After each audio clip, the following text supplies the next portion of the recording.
कोई काम नहीं होता।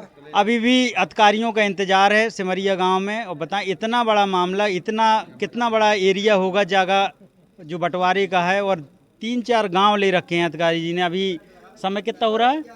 2 बज गया, अभी ये नहीं आए हैं, और शायद ही 1-2 लोगों के मामले यहाँ पर निपट पाएँ। हमसे और ग्रामीण हैं बात करने के लिए, उनसे जानेंगे कि आखिर भाई साहब, जब इतना बड़ा जब प्रोग्राम चल रहा था चकबंदी का, तो क्या गांव वालों से बात नहीं हुई, प्रधान से बात नहीं हुई कि अचानक से ये डील कर दी? नहीं, सूचना तो दी गई थी 3-4 दिन पहले, लेकिन अभी तक नहीं आए हैं। और संपूर्ण ग्राम का किसान इस चकबंदी से नाखुश भी है। अब इस चकबंदी का मतलब यह है कि चकबंदी से बहुत फ़ायदे होते हैं किसान को। किसान की ज़मीन को एकत्र किया जाता है, लेकिन इस 8 साल की लगातार चलती हुई चकबंदी में स्थिति अभी भी किसानों की ये है कि किसी के चक एक साथ नहीं किए गए हैं और किसी के बंटवारे भी नहीं हुए हैं। 8 साल से मुकदमा झेल रहा है किसान। न ग्राम समाज की ज़मीन को एकत्र एक जगह किया गया है जिससे गांव का विकास हो सके, और ना ही मेला गांव में कम से कम 100 से ऊपर हो गया है। 100 वर्ष से मेला लगता है गांव में। न गांव के लिए मेले के लिए ज़मीन सुरक्षित की गई है। किसान पूरा परेशान है। न किसान के बंटवारे हुए हैं, न किसानों की ज़मीन को एकत्र किया गया है।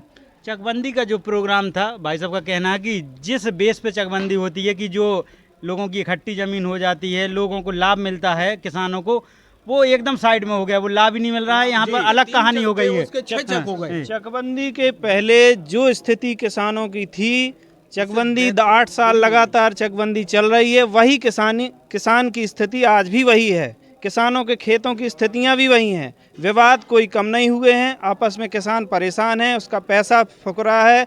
अब स्थिति किसानों की ये भी नहीं है कि चकबंदी को बंद किया जाए या चालू रखा जाए। अगर भाई साहब नाम बता दीजिए। मैं मार्तंड सिंह परिहार, जी जी, इसी ग्राम का निवासी हूँ। जी जी।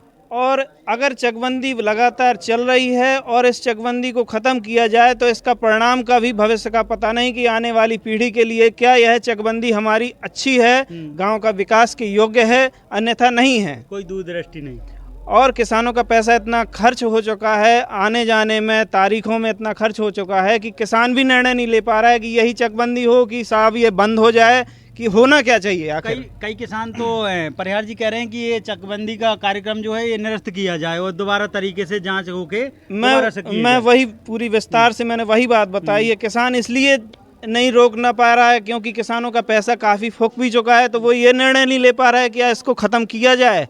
और अगर इस चकबंदी होती है तो चकबंदी में किसान इस समय समस्या से भी नाखुश रहेगा कि चकबंदी अगर होती है तो ये कैसी होगी। ये जब चक हमारे एक साथ नहीं हुए हैं, 3-3 बीघा वालों के किसान 3-3 के चक बनाए गए हैं, उनके बंटवारे नहीं हुए हैं।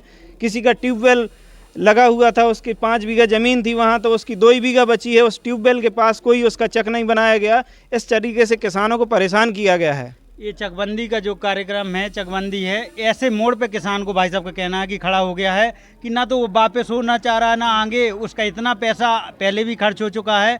अभी देखेंगे कि इस सीजन की फसल भी किसान नहीं बोने वाला है। कईयों के खेत ऐसे पड़े हैं, जब एक अधिकारी का 3-4 महीने का वेतन रुक जाए तब पता चलेगा कि क्या परिस्थिति रहती है। किसान के पास जब ज़मीन नहीं है बोने के लिए तो वो क्या करेगा, क्या खाएगा। वैसे ही किसानों की दुर्दशा दयनीय है। रोज़ आए दिन दिख रहे हैं किसान सुसाइड कर रहे हैं।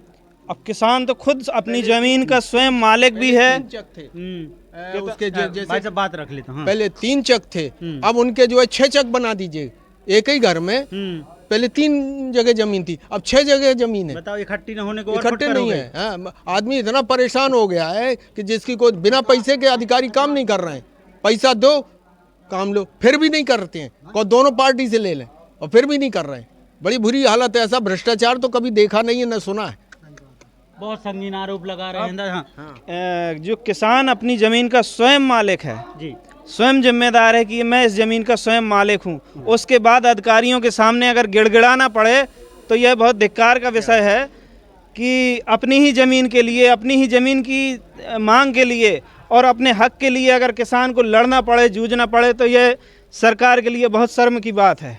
क्या बात है, कितनी शानदार बात रखी है। बहुत अपनी ही ज़मीन के लिए आप लोग अधिकारियों के सामने बेचारे मुंह लटका के देखें। इंतजार होते होते ये सुबह से बैठे हैं, कुछ काम कर रहे होते, मूंगफली उखाड़ रहे होते, लेकिन सुबह से बुला दिया है और कोई अभी आया नहीं है। कोई अधिकारियों का उम्मीद भी नहीं है अभी आने का कि कितने बजे आ रहे हैं। मत रहो। देखें ये आंसू,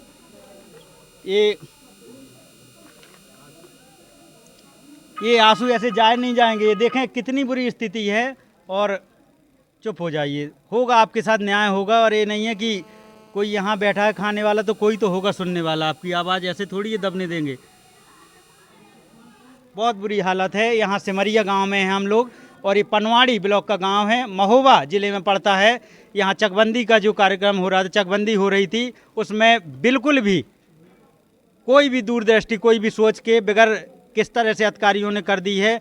कोई लेखपाल कह रहे हैं कि मैं अभी आया हूँ, इस तरह से अपना गला बचा ले रहे हैं कि मैं अभी आया हूँ पुराना करके। ये भी थोड़ा इस पर नज़र डालना। अधिकारी चेंज होते रहे, जिनका भी समस्या आई तो वो निकल जाते हैं। क्या है ये?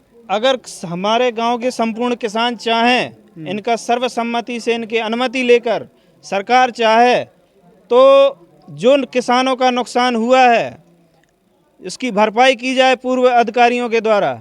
और जितना समय बर्बाद हुआ है, सरकार ने की जो तनख्वाह ली गई है, उसका समय बर्बाद हुआ, उसकी भरपाई इन्हीं अधिकारियों से ली जाए। और इस चकबंदी का निर्णय यह है कि इस चकबंदी को पुनः उसी स्तर पर छोड़कर पुनः शुरू की जाए, तो ये किसानों की समस्या को बहुत अच्छी बात है, निराकरण हो सकता है। बहुत अच्छी बात है, बहुत अच्छी बात। भ्रष्टाचार मुक्त होना चाहिए, सजा मिलनी चाहिए, सजा मिलनी चाहिए और भ्रष्टाचार नहीं होना चाहिए। नहीं होना चाहिए। बहुत अच्छी बात।